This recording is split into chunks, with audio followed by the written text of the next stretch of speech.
Hello and welcome back. Now today we're going to be doing one of the last things to the Sunfire before we get rid of it, and that is changing the engine strut mount.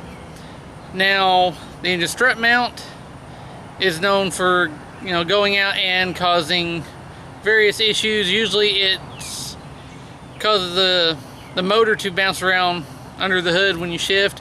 Going down the road, when it shifts gears, you can feel the whole motor kind of come up and drop, and you'll feel like the car is actually jerking, which it may not be a transmission issue, it may be that if you're feeling that. But the thing is, you want to get that changed out quickly before it causes any damage to anything on the drivetrain.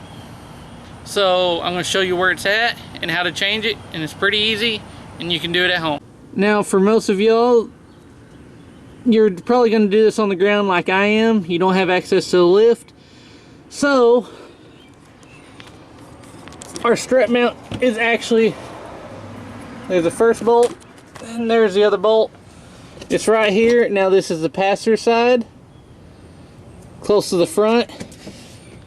You can see the oil pan there, and you can see our two bolts are 15 millimeters. So all we gotta do is pull those two 15 millimeter bolts and replace it with a new one.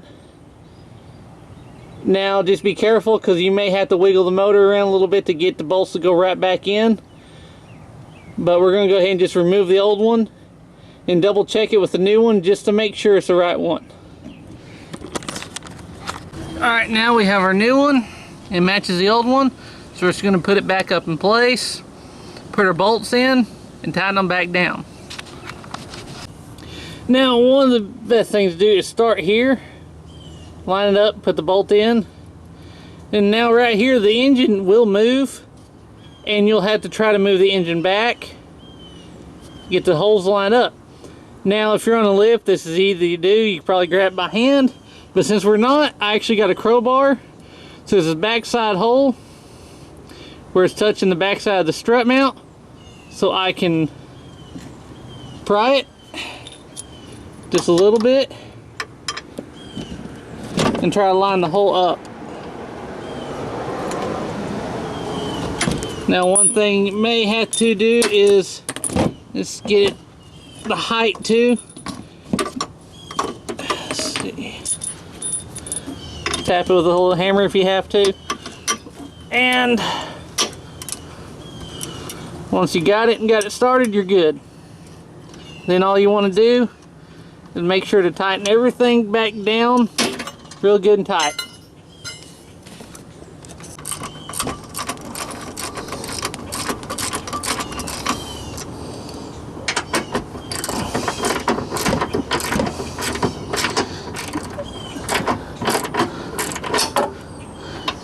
Now you're just going to want to make sure that you get these really good and tight,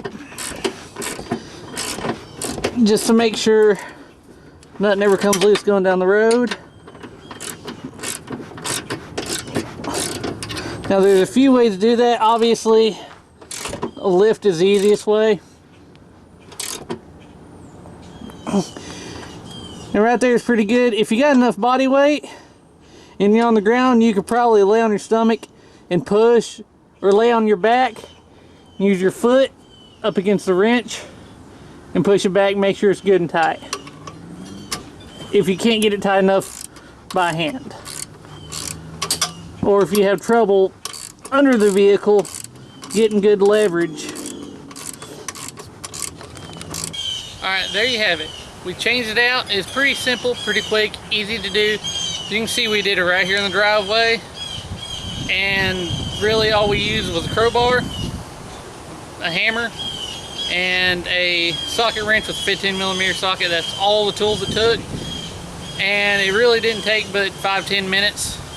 It would have been faster if I would have pulled out my air tools, but honestly by the time I pulled out my air tools, got everything set up, I already had it changed. So that is a pretty simple, easy thing to change yourself. Now I hope this proved useful to you, and as always, thanks for watching.